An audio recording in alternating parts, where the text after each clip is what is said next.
Bueno, muy buenas tardes para todos, apreciados estudiosos. Sean bienvenidos ya a este cuarto y último encuentro de nuestra asignatura Expresión Gráfica. Doy la bienvenida a quien se encuentra en este momento en línea, a Lady.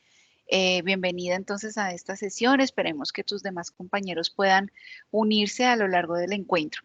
El propósito en esta oportunidad es abordar el contenido temático del módulo 3, que consiste en la degradación de los suelos y evaluación de impactos ambientales.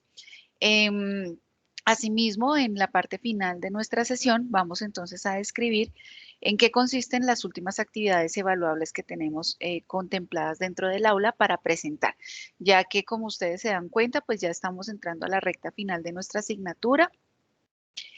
Nos quedan entonces solo dos actividades, la actividad 4 y la actividad 5, que ya entonces estaremos socializándolas. Primero me gustaría saludar a Lady, saber cómo te encuentras, cómo estás. Profe, muy buenas tardes. Muy bien, muchísimas gracias por preguntar. Vale, bueno, es un gusto que estés participando. Te animo entonces a que si tú tienes alguna pregunta, alguna inquietud, algún comentario, de pronto algo para complementar en relación a alguno de los temas que estemos discutiendo, entonces te animo a que participes en este espacio. Puedes activar tu micrófono, ya que como yo voy a estar viendo la presentación, yo no voy a estar viendo la pantalla de Teams, entonces si tú levantas la mano o si escribes en el chat, pues no lo voy a poder visualizar, ¿vale? Vale, perfecto, profe, muchas gracias. Listo. Bueno, entonces damos inicio digamos que el propósito, perdón un segundo que no ha pasado. El propósito de este módulo es, como les decía, comprender aspectos relacionados con la degradación de los suelos y también cómo, digamos, algunos métodos relacionados con la evaluación de impactos ambientales en este componente específicamente, en el recurso suelo.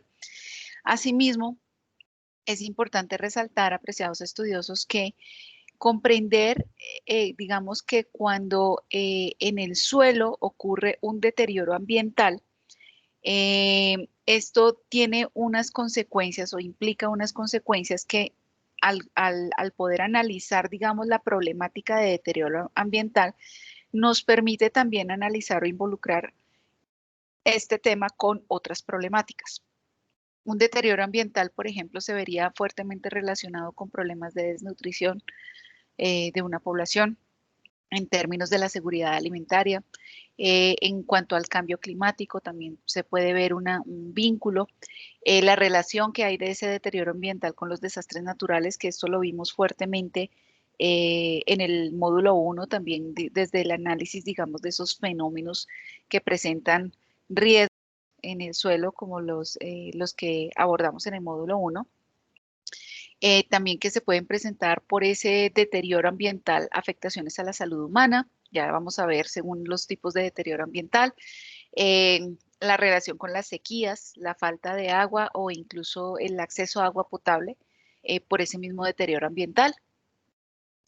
Y digamos que todos los riesgos en general que conllevan a la degradación de los suelos, pues entonces nos permite entender o analizar fenómenos específicos que ocurren en este proceso de deterioro ambiental. Vale la pena resaltar también, apreciados estudiosos, que cuando yo hablo de esos riesgos que están asociados a la degradación del suelo, la política de gestión del uso sostenible del suelo nos habla que hay una relación o se expresa, esos riesgos asociados a la degradación se expresan como la pérdida de su capacidad, ¿sí? Una pérdida de su capacidad sea según el tipo de degradación que se está presentando y ya eso lo vamos a ver más adelante. También digamos que tenemos que entender esa importancia de la gestión del riesgo, ¿no? Digamos, ese análisis del riesgo de desastres en este componente de suelo. Y debemos entonces remitirnos a el concepto como tal de riesgo que podemos entonces manejar en este contexto. Riesgo, digamos, el riesgo cuando digamos que esto puede estar basado en la política de gestión del riesgo, cuando yo hablo de riesgos de desastre, ¿sí? Digamos que esto se basa en la ley 1523 de 2012, ¿sí? Y en términos generales yo puedo definir ese riesgo como tengo acá, esta definición, una probabilidad latente de que ocurra un evento que pueda ocasionar daños. O sea, es posible que ocurra. No hay garantía, no hay certeza de cómo va, o bueno, el cómo va a ocurrir puede ser, pero digamos, los efectos como tal, el cuándo va a ocurrir, realmente no hay una certeza o quizá de pronto no se materialice ese riesgo, pero siempre va a estar latente, siempre puede estar ahí presente y, digamos, materializarse. El riesgo entonces yo lo expreso o lo estimo teniendo presente el factor amenaza y vulnerabilidad. ¿Y qué es la amenaza? Entonces digamos que la amenaza es un evento de peligro que puede ocasionar daños, ¿sí? Y esos daños, esa amenaza, no solo se habla en términos por ejemplo, del ser humano o del ambiente, sino que en gestión del riesgo también hablamos digamos, riesgos, amenazas, digamos, de tipo, digamos, a la infraestructura. ¿Sí? Esa puede ser otra amenaza que que puede estar vinculada al análisis del riesgo. ¿Y la vulnerabilidad qué es? Entonces, la vulnerabilidad son condiciones específicas de una comunidad o un sistema o una infraestructura que hace que sean susceptibles o más susceptibles o menos susceptibles a los eventos adversos de una amenaza, o sea, a que ocurra la amenaza. Cuando yo relaciono entonces estos dos términos o el evento como tal que puede ocasionar daños y las condiciones que los hacen susceptibles a, digamos, a ciertos elementos que esté analizando o que los hace vulnerables, es cuando entonces yo ya estimo ese riesgo. El riesgo, entonces, digamos, bueno, si nosotros hablamos de amenazas como esos eventos que pueden ocasionar daños, quisiera preguntarte, Lady, ¿qué se te ocurre a ti que pueda ser una amenaza? Sabemos que es un evento fortuito, ¿sí? Entonces, ¿qué puede ser una amenaza para ti? ¿Qué puedes identificar como amenaza?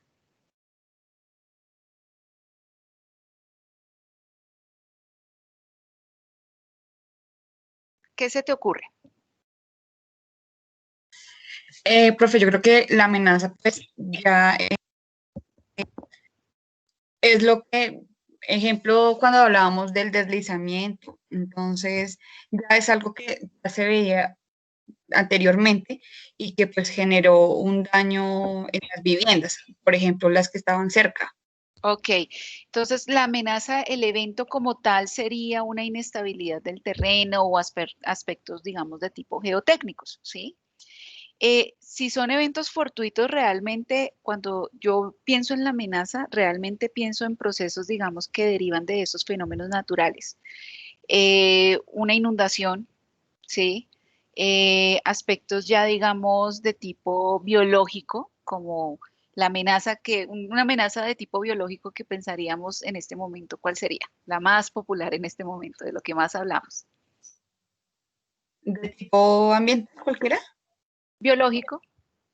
Deslizamientos. No, no, biológico. Digamos, la más común que estamos, por ejemplo, viviendo en este momento, una amenaza sería digamos, Ah, el tipo el del COVID. virus. Sí, Sí. exacto. Ese sería de tipo biológico. De tipo natural, entonces, por ejemplo, las lluvias torrenciales, vendavales, huracanes, sismos o terremotos, ¿sí? Aspectos, digamos, socionaturales, aspectos sociales como, por ejemplo, un atentado, un evento de terrorismo, una bomba, un robo. Todos estos son las condiciones que uno considera una amenaza, ¿sí? Eventos fortuitos. Y la vulnerabilidad, ¿qué haría susceptible a una comunidad o un sistema ecológico? Por ejemplo, ¿qué se te ocurre que sería, digamos, una vulnerabilidad? De pronto el lugar en la que se encuentre el asentamiento. Ok, claro, claro, porque digamos que según las condiciones de ese sitio, si no tienen opciones sino solo para ubicarse en un asentamiento ilegal donde las construcciones o donde se encuentran viviendo, pues no tienen esas características de infraestructura que den seguridad y protección, pues son personas o son poblaciones más vulnerables, ¿sí? Los aspectos socioeconómicos entonces juegan mucho en esa vulnerabilidad como tal, o qué tan cerca viva yo del río, eso me va a hacer más vulnerable a una amenaza de inundación, ¿sí? Listo. Entonces ya digamos que vemos cómo analizamos entonces cómo podemos analizar, digamos, ese riesgo en términos de amenazas y vulnerabilidad. Digamos que cuando nosotros estábamos entonces mencionando sobre la degradación del suelo, cuando hay un deterioro ambiental de ese suelo, puede ser por diferentes factores. Yo, como había mencionado anteriormente, entonces está relacionado directamente con la pérdida de capacidad del suelo, de capacidad de algo, ¿sí? Eso es como lo que vamos a ver acá, ¿sí? Básicamente yo puedo tener una degradación de carácter físico, químico o biológico. Normalmente cuando yo hablo de una pérdida de capacidad física, es cuando yo hablo de erosión. Principalmente se centra en procesos de erosión, porque se pierde una cantidad del suelo, ¿sí? Por eso es una pérdida de capacidad física. Y cuando yo hablo de contaminación, entonces es cuando estoy hablando de una degradación o pérdida de capacidad, y esa pérdida de capacidad se expresa en términos de calidad. Una calidad en aspectos químicos o también en aspectos biológicos, ¿sí? Entonces, este esquema nos muestra cómo, digamos, cuáles son esas pérdidas de capacidad o los problemas que se traducen en degradación del suelo. Si estamos hablando de aspectos físicos, entonces la principal que les decía es la erosión.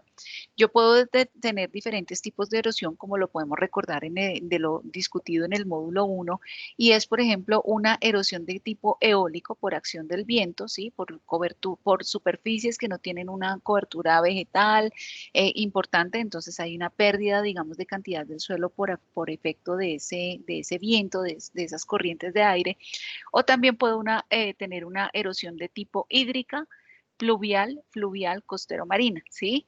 Erosión hídrica, entonces, digamos que sería la que ocurre en las zonas cercanas, digamos, en las rondas de los ríos, por efecto de, digamos, las corrientes de agua, las crecientes, etcétera, ¿sí? Pluvial sería por escorrentía, entonces por altas precipitaciones en esa escorrentía, esos terrenos que no tienen cobertura vegetal, en los que se arrastra material. Y a nivel costero marino, pues lo que ocurre puntualmente, digamos, en las costas por las corrientes, por las por el oleaje, digamos, ya por efectos ya de los procesos naturales en la costa, ¿sí?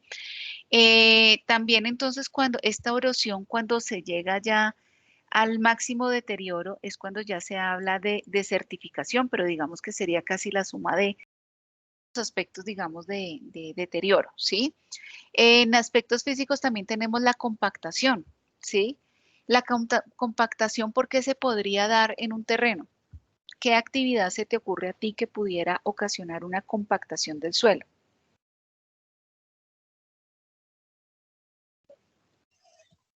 Extracción minera. Puede ser por las maquinarias que se instalan, por el tráfico de equipos de maquinarias pesadas. Y otra, por ejemplo, sería la actividad ganadera.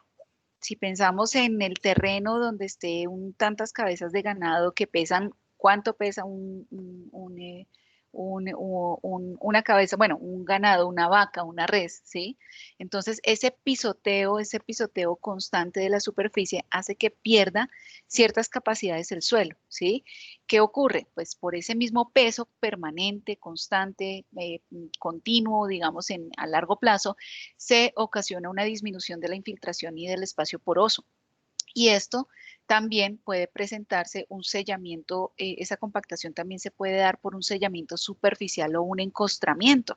Y si hay un proceso de encostramiento en la superficie, pues no habrá permeabilidad y no se va a poder infiltrar el agua, digamos, no puede, digamos que va a afectar esos procesos de drenaje o percolación natural del agua, o muchas plantas quizá tampoco puedan, digamos, por sus raíces no van a poder aprovechar esa agua que no se puede infiltrar. En aspectos químicos, entonces, digamos, cuando hablamos de contaminación química, ¿sí? Bueno, aspectos químicos, hay varios aspectos de degradación. El principal que les decía, contaminación, pero también puede haber un desequilibrio geoquímico, o sea, en esos compuestos como tal que hacen parte de esa estructura de ese suelo, pueden presentarse pérdida de nutrientes. Entonces, digamos que cuando hay características como veíamos en el módulo 2 de las propiedades de pH, digamos que no tienen capacidad buffer o que digamos que no tienen muchas sustancias o complejos que permitan retener humedad y hay una presencia constante de agua, entonces no se pueden retener esos nutrientes y pues es un suelo que no permite digamos que no permite el aprovechamiento por parte de las plantas y de los procesos biológicos que se dan normalmente ahí. Esto también entonces se representa en una disminución de la capacidad de retención de nutrientes, digamos que esa sería la degradación que se podría presentar. Procesos de salinización, los procesos de salinización que por ejemplo pueden darse. Digamos que a causa del cambio climático, uno de los aspectos es que como aumenta el nivel del mar, ese aumento del nivel del mar va a repercutir en ciertos acuíferos, ¿sí? Que están cercanos a las costas y esos acuíferos se van a salinizar. La salinización también proviene del uso de fertilizantes. Entonces, el exceso de fertilizantes puede ocasionar ya a largo plazo, por ese proceso, digamos, es un impacto de tipo acumulativo, entonces va ocasionando esos procesos de salinización y finalmente se puede dar una alcalinización del suelo. También los procesos de acidificación y bueno, ya aquí tendríamos los de carácter químico y los de carácter biológico, pues ya son más puntuales. Como hablamos en términos biológicos, entonces esa degradación puede verse como una reducción de la biomasa del suelo, la pérdida de materia orgánica, ¿sí? Esa materia orgánica que es necesaria para el desarrollo de las plantas y el desarrollo de la micro y la macrofauna y igual repercute entonces en que esa población, esa micro y macrofauna, pues entonces también se va a ver limitada, se va a ver estresada, no va a tener las condiciones propias para su desarrollo normal o los procesos como tal que ecológicos normales de ese suelo. Digamos que entonces, ya digamos que identificar que hay múltiples riesgos para esa pérdida de cantidad y calidad del suelo. Entonces recordemos, cantidad hace referencia a pérdida de capacidad física y calidad a pérdida de capacidad en términos de químicos y biológicos, ¿sí? La degradación del suelo es como expreso ese deterioro, ¿sí?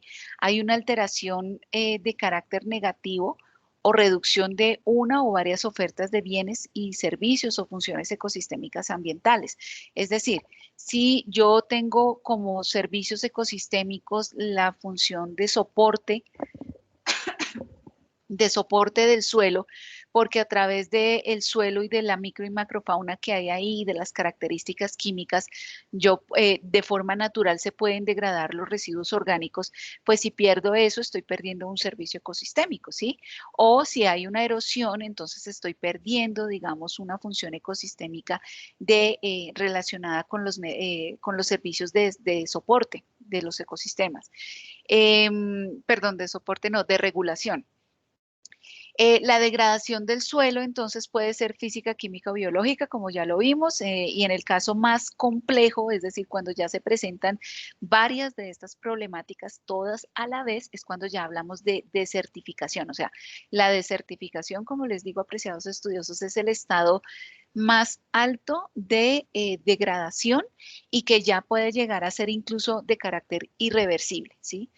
Y digamos que los riesgos de origen antrópico, los riesgos que se podrían identificar serían, por ejemplo, la compactación, la erosión, desertificación, contaminación, pérdida de fertilidad y el mismo avance de las ciudades o de la urbanización, pues eso también ocasiona una degradación del suelo.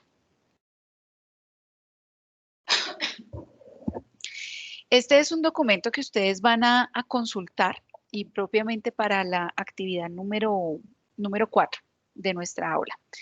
Digamos que frente a la política de gestión sostenible del suelo, ya nos habla de los principales tipos de degradación que hay en Colombia. En esta política se analizan precisamente todas las problemáticas que aquejan a nuestros suelos en el territorio colombiano y cuáles son esos factores de vulnerabilidad o consecuencia de esa vulnerabilidad. Entonces tenemos unas causas de degradación como la erosión, la contaminación, la pérdida de materia orgánica, salinización, sellamiento de suelos, compactación y desertificación. Todas estas problemáticas, digamos que son las que podemos ver en nuestro territorio y, por ejemplo, los procesos de compactación se ven principalmente o están concentrados principalmente en la zona Caribe, Andina y Orinoquia. Obviamente por las actividades de tipo agrícola y ganaderas, agropecuarias que se desarrollan en estas zonas. Y la vulnerabilidad de un suelo realmente tiene como consecuencia que se aumenten los conflictos de uso de suelo, porque un suelo que está destinado o que tiene una aptitud para una función, digamos, un desarrollo de tipo agrícola, por ejemplo, si tiene una degradación ambiental, pues no va a ser, no va a poder usarse para esto, ¿sí? O también los conflictos también que se dan porque hay actividades que se desarrollan ahí, pero digamos que se están desarrollando sin respetar esa vocación o ese uso de suelo. Entonces, eso también está, apunta, digamos, o muestra los conflictos de uso de suelo que se dan y que desencadenan también, o sea, es de doble vía, desencadena también estos procesos de degradación. La vulnerabilidad también de los suelos depende de la resiliencia, ¿sí? La resiliencia ya la vamos a ver más adelante, creo que en la próxima diapositiva. Y también esta política resalta que el factor de vulnerabilidad, digamos, el factor de vulnerabilidad cuando yo estoy hablando de suelo, o sea, cuando yo hablo de vulnerabilidad para personas, pues ya analizo ciertos factores de vulnerabilidad como los ejemplos que les daba. Pero cuando yo estoy hablando en términos de ese riesgo para el suelo, el factor de vulnerabilidad es propiamente la erosionabilidad. Esa, digamos, esa susceptibilidad de pues que ocurra una erosión como tal del suelo. Y ya entonces tenemos este esquema como tal que habla de esos elementos o esos aspectos que estamos hablando desde la vulnerabilidad del suelo. Digamos que hay unos impactos como tal que están ocasionándose en un terreno, un terreno como tal, ¿sí? El número de impactos o los impactos como tal, la intensidad de esos impactos, digamos que hay una exposición de ese suelo, pues porque, digamos, pueden ocurrir esos impactos ahí en ese terreno. Pero, digamos que cada terreno, cada sistema natural, pues tiene unas características propias, digamos, características, podríamos decirlas ecológicas, ¿sí? Cada sistema tiene una sensibilidad. La sensibilidad, digamos que puede decirme a mí qué tanto nivel de fortaleza tenga ese sistema o ese suelo frente a esos impactos como tal a los que está expuesto, ¿sí? Entre más alto sea ese nivel de fortaleza, pues más va a ser su capacidad de adaptación, ¿sí? Y digamos que los efectos como tal o la consecuencia de esa degradación que ocurre por esos impactos también eh, nos habla de la resiliencia. La resiliencia realmente se define es como la capacidad que tiene un sistema natural para recuperarse de sus funciones tras sufrir una alteración. Este concepto en términos sociales también se emplea mucho cuando hablamos de esas sociedades resilientes, ¿sí? Entonces, sociedades que, por ejemplo, son víctimas de desastres naturales, de un terremoto, de problemas de violencia, y que logran levantarse, logran recuperarse de esas situaciones que los han impactado. En los sistemas naturales, pues ocurre lo mismo. Entonces, si yo tengo un impacto, digamos, Si hay ecosistemas o tiene unas características muy sensibles, entonces digamos que el nivel de fortaleza es bajo y no va a poder, tiene en pocas palabras una baja capacidad de adaptación, pero si el nivel de fortaleza es alto, ¿sí? Porque la sensibilidad es baja, o sea, pueda resistir un poco más esos impactos a los que está expuesto, entonces digamos que pues puede adaptarse más fácilmente. Y por otra parte, cuando ocurre un impacto, digamos que es una perturbación de esas características de este sistema, entonces ocurren unos efectos de degradación, como los que hablábamos, salinización, erosión, etcétera, ¿sí? Y qué tan fácil o qué tan rápido o qué tanto tiempo le tome a ese sistema recuperar naturalmente, o sea, de forma natural, esas condiciones iniciales después de esa afectación o de esa perturbación, pues es entre más rápido se recupere, pues que habla de una mayor resiliencia. Entonces, la vulnerabilidad del suelo está directamente relacionado con esa capacidad para recuperarse.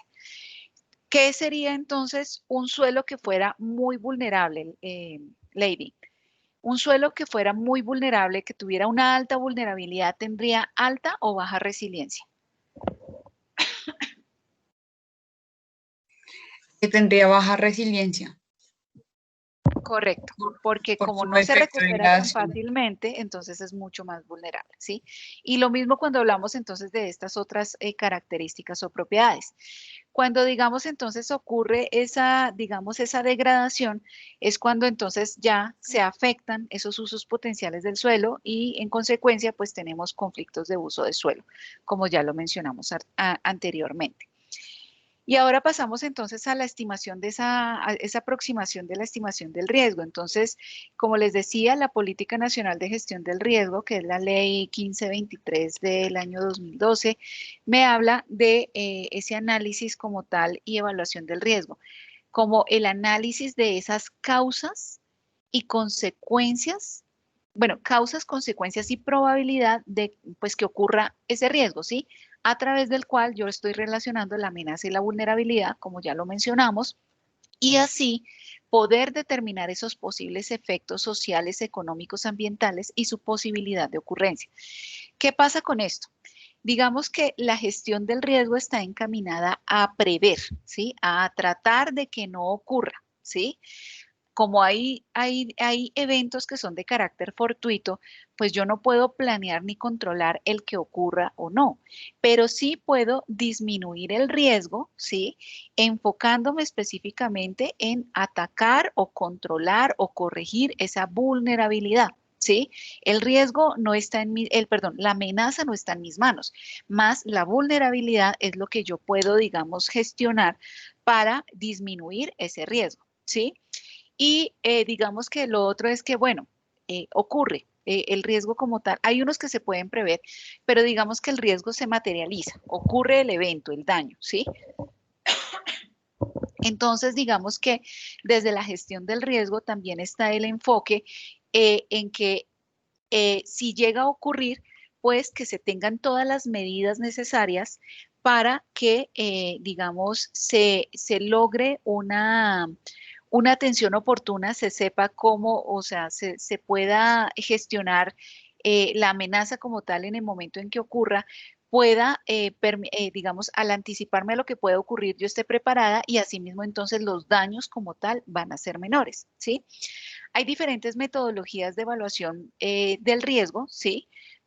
Para precisamente estos dos propósitos. Ya la gestión del riesgo, digamos que ustedes lo van a ver en otras asignaturas.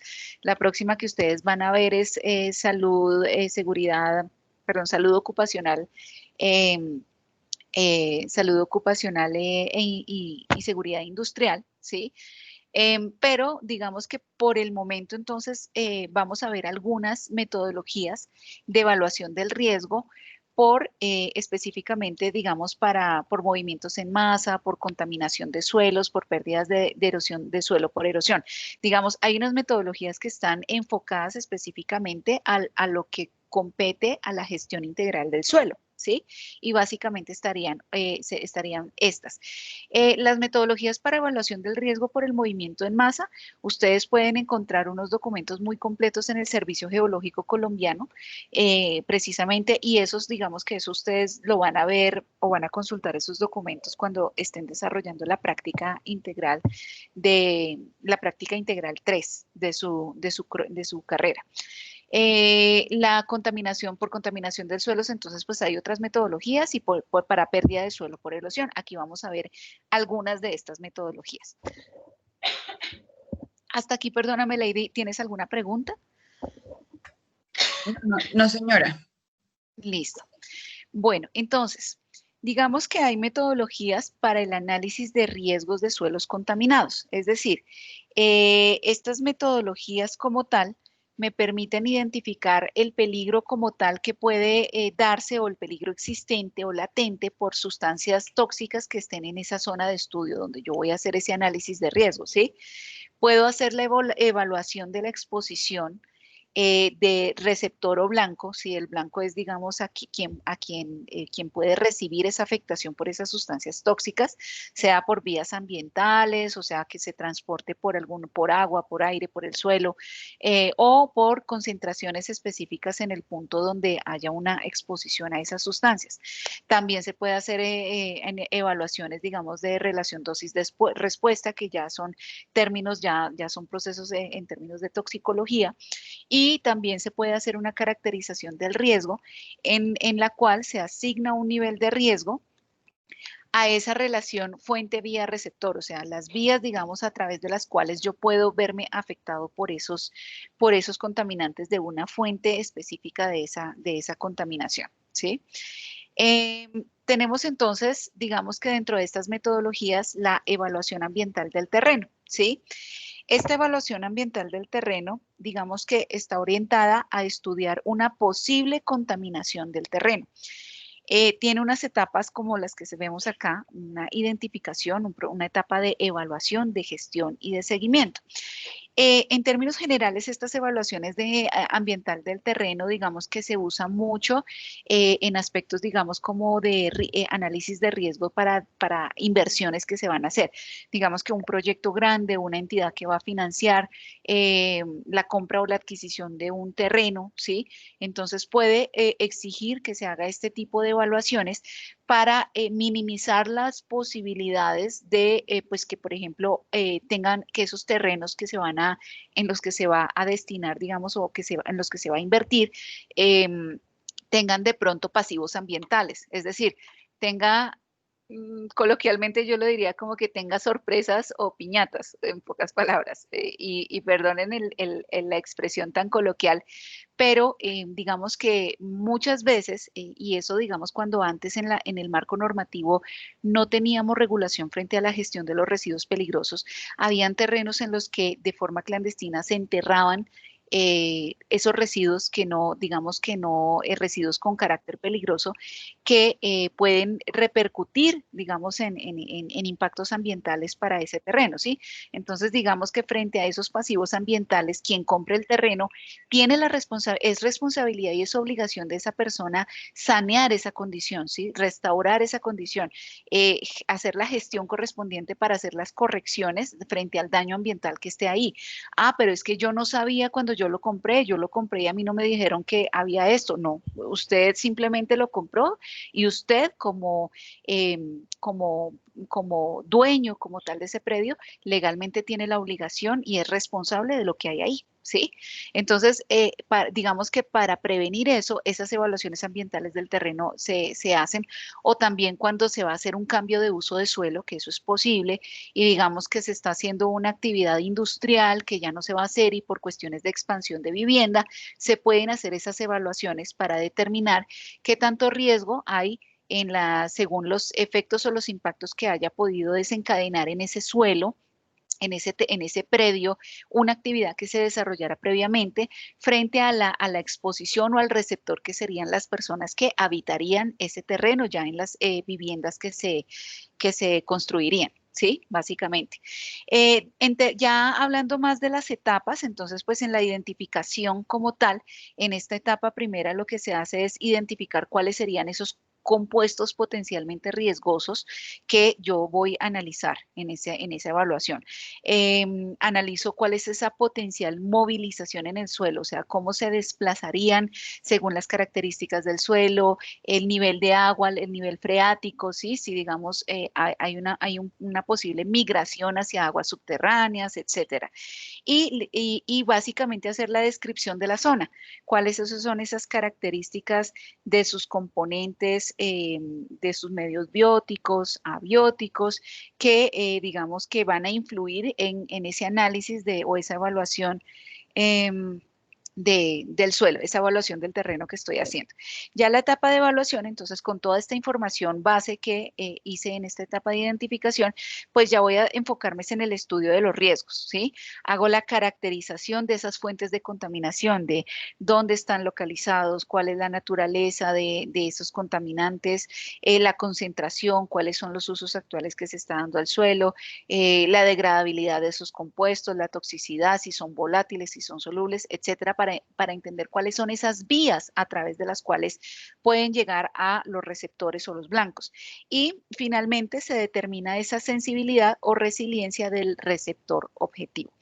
Ya finalmente la gestión, la etapa de gestión, entonces una vez yo hago esa evaluación, esa gestión es realmente estimar o definir cuáles son esas posibles medidas de manejo que se necesiten conforme a los resultados de esta evaluación. Y ya la etapa de seguimiento, pues es verificar o evaluar que esos, según los resultados, que se asegure que no es necesario un nuevo saneamiento del terreno frente a las características de contaminación o los compuestos tóxicos que se hubieran identificado. Tenemos otra metodología que es la RBCA. Esta es una metodología que se usa mucho, digamos, en el sector de hidrocarburos o cuando yo estoy analizando un riesgo en términos de hidrocarburos, de contaminación por hidrocarburos. Esta se llama, en español sería acciones correctivas basadas en el riesgo, ¿sí?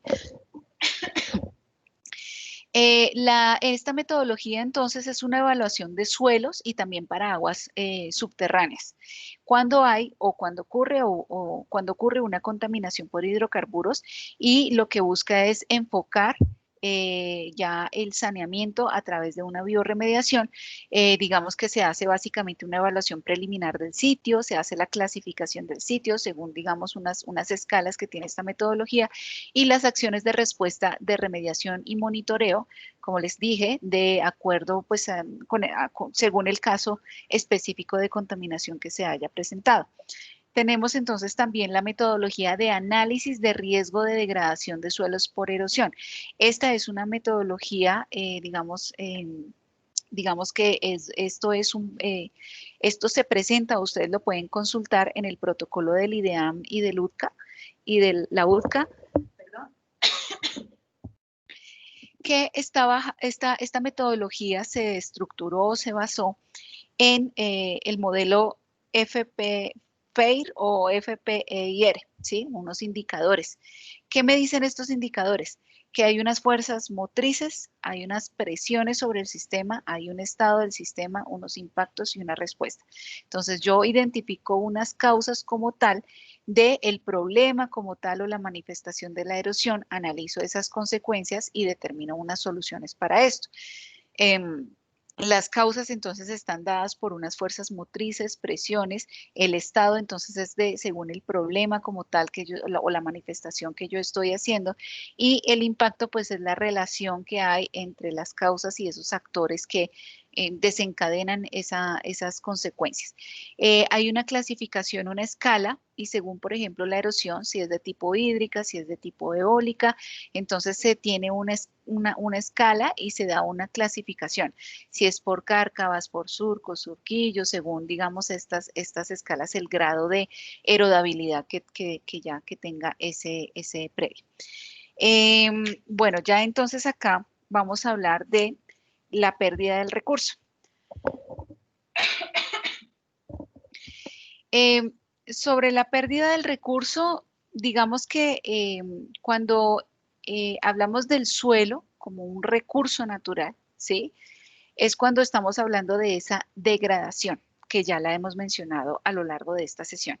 Sea una degradación por causas físicas, químicas o biológicas, entonces como ya ustedes saben, estamos hablando de una pérdida de cantidad y de calidad y en consecuencia se pierde un uso posible, ¿sí? Un suelo que esté degradado, entonces yo no lo voy a poder usar para lo que normalmente se destinaría y eso genera unas problemáticas o consecuencias de carácter ambiental o carácter también, digamos, social también. ¿Listo? Ya entonces, con esto, apreciados estudiosos, prácticamente ya vemos entonces que esta pérdida del recurso, cuando estamos hablando de esa calidad, entonces vamos a lo de contaminación. ¿Cómo se puede dar esa contaminación o cómo yo la puedo expresar? Porque hay una degradación de la vegetación, porque hay una disminución de esa población microbiana, porque hay bioacumulación de sustancias tóxicas en la cadena trófica a causa de esa contaminación que hay ahí, porque hay movilización de tóxicos, entonces recuerden que si se volatilizan, que si se evaporan, que si se solubilizan en el agua, entonces cuál es esa vía de transporte o si permanecen en el suelo o si ya tienden a permanecer en los sedimentos de los cuerpos de agua, etcétera. Se ocasiona también una contaminación por reducción de nutrientes, la disminución de la capacidad de autodepuración, esos procesos naturales a través de los cuales el suelo tiene, o también lo relacionado con su resiliencia, ¿no? Que el suelo recupera esas características naturales, eso sería gracias a a la capacidad de autodepuración. También se pueden presentar afectación a la salud de las poblaciones, digamos, que están presentes en esa zona de influencia. La reducción del rendimiento de cultivos también puede ser una consecuencia de esa contaminación del agua, deterioro del paisaje, desvalorización de la propiedad, lo que yo les hablaba de los pasivos ambientales, ¿sí? Un terreno contaminado nadie lo va a querer comprar, nadie va a querer hacerse responsable de la rehabilitación o restauración de ese terreno, y el aumento del conflicto, como ya lo hemos mencionado. Digamos que en términos ya con el último tema que tenemos en nuestro módulo, que es de técnicas de recuperación de suelos, de bioingeniería y biomecánica, pues existen diferentes técnicas, están clasificadas de estas dos formas, bioingeniería y biomecánica. Digamos que las de bioingeniería están más en el diseño de recuperación de suelos contaminados, tratamiento y recuperación de suelos contaminados, mientras que las medidas de biomecánica serían la recuperación de suelos erosionados o inestables. Y todas estas medidas como tal están orientadas también a la gestión del riesgo. ¿Qué se estaría cambiando, digamos, de ese análisis de riesgo de los elementos que hablamos, Lady? ¿Qué estaríamos modificando de esa ecuación de riesgo?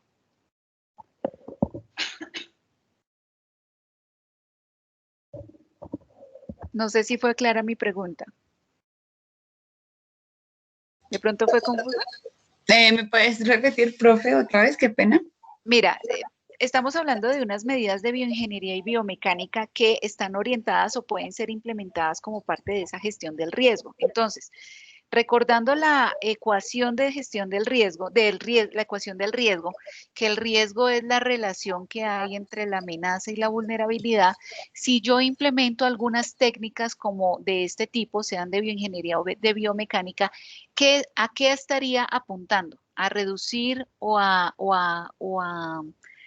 modificar qué característica de esa ecuación?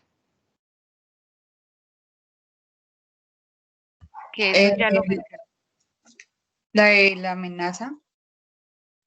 Tenemos riesgo, es amenaza por vulnerabilidad. Decíamos que Sí. la amenaza es el evento como tal que puede ocurrir, el evento fortuito, ¿sí? Y la vulnerabilidad es esa susceptibilidad del sistema. Si yo estoy hablando de estas técnicas de recuperación o, por ejemplo, de recuperación de suelos erosionados o inestables, estoy apuntando a la vulnerabilidad, porque si Ok. yo disminuyo precisamente esa inestabilidad, esa erodabilidad, pues va a ser menos vulnerable y por tanto el riesgo va a ser menor, ¿sí? Porque la amenaza tú no la puedes controlar, recuérdate, es algo fortuito y no está en tus manos. El control Perfecto. o la gestión está en la vulnerabilidad, en gestionar esto. ¿Listo? Ok, perfecto. Gracias, profe. Vale, bueno, entonces hasta aquí damos cierre al contenido temático que teníamos para hoy. No sé, Lady, si tú tengas alguna inquietud en relación a lo que vimos en el contenido o si te parece podemos pasar a describir las actividades que nos restan en el módulo. No, no, señora, todo está muy claro hasta el momento. Listo, bueno, entonces vamos a pasar en este momento al módulo, a la página de nuestra aula.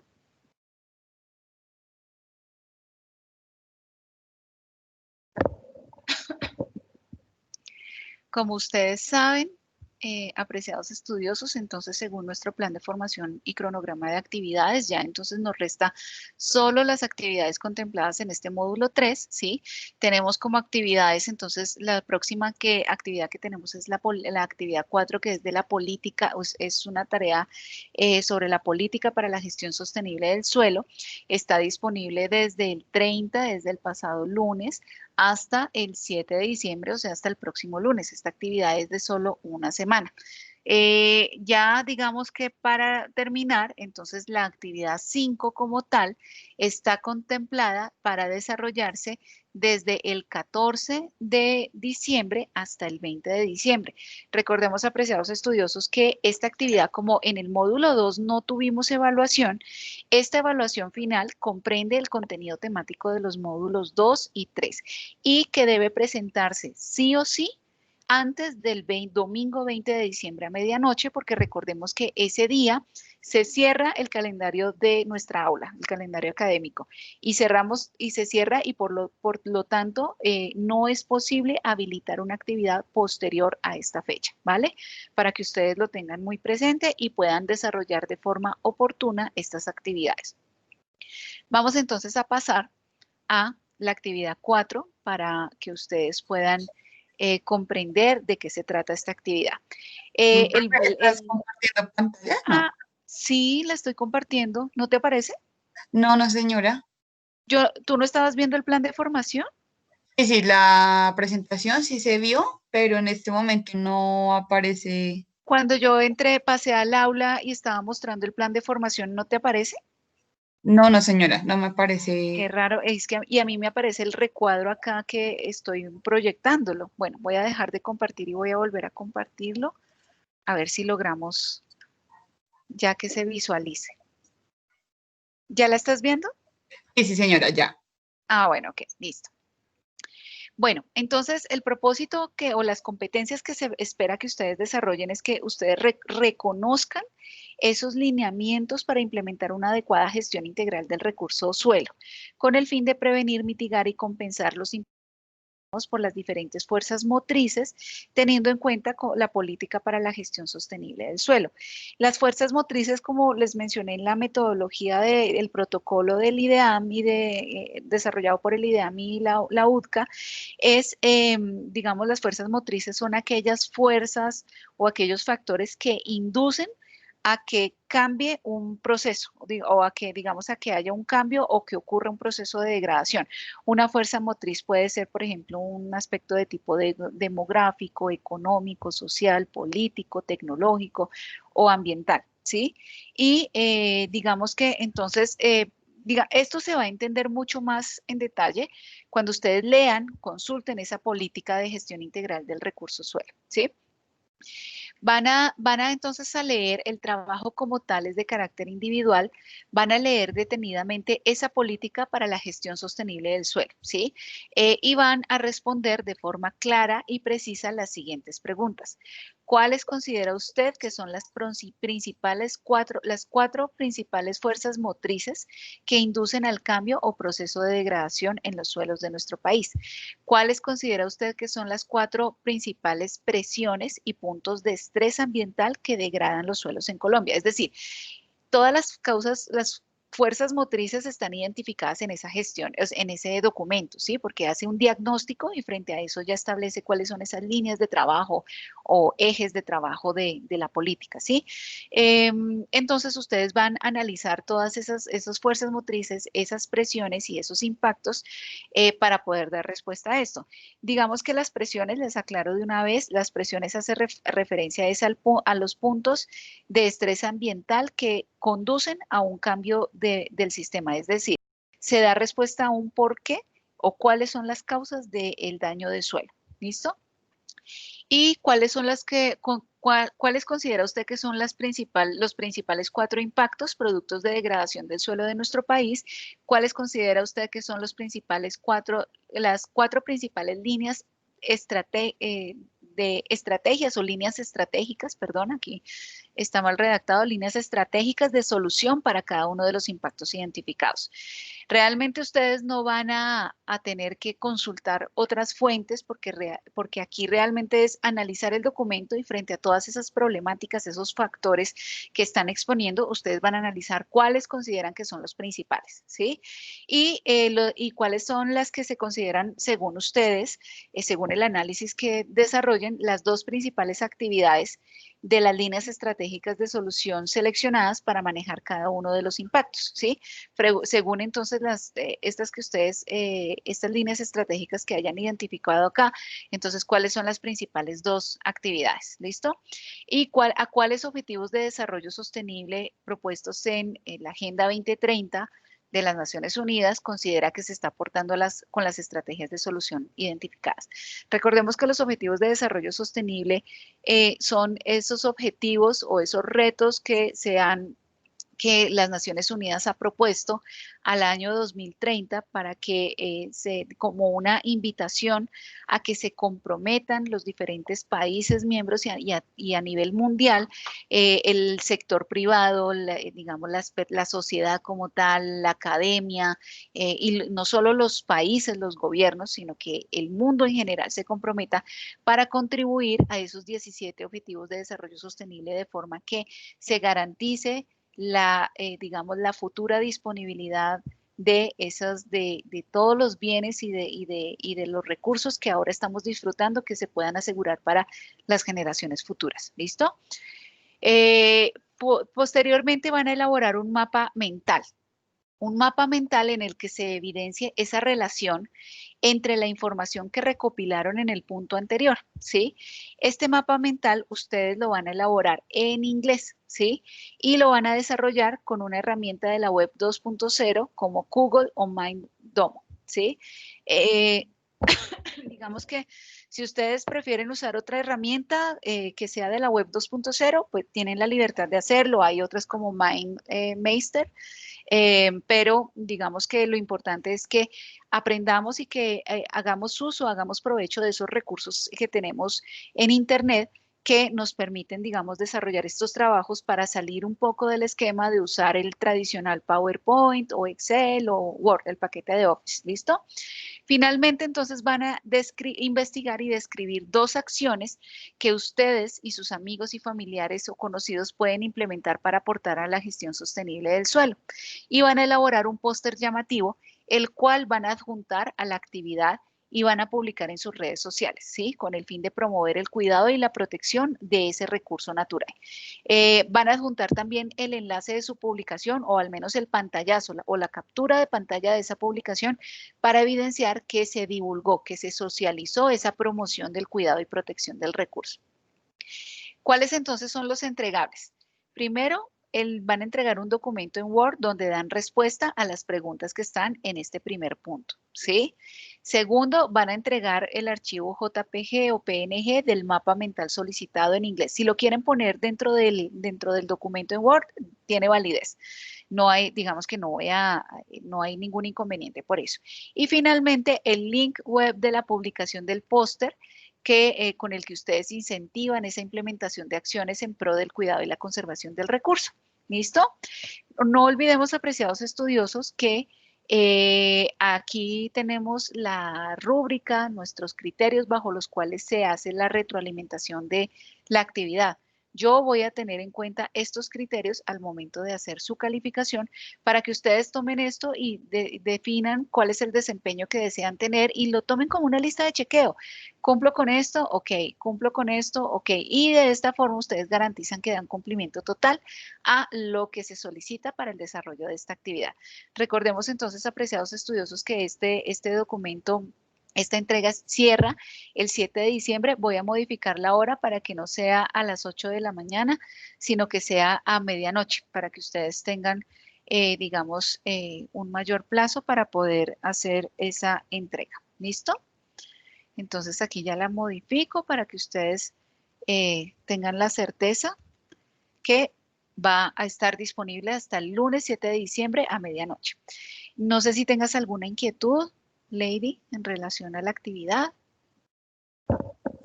No, no, señora, estoy acá revisando precisamente ¿La el política? aula Ah, el aula, ok.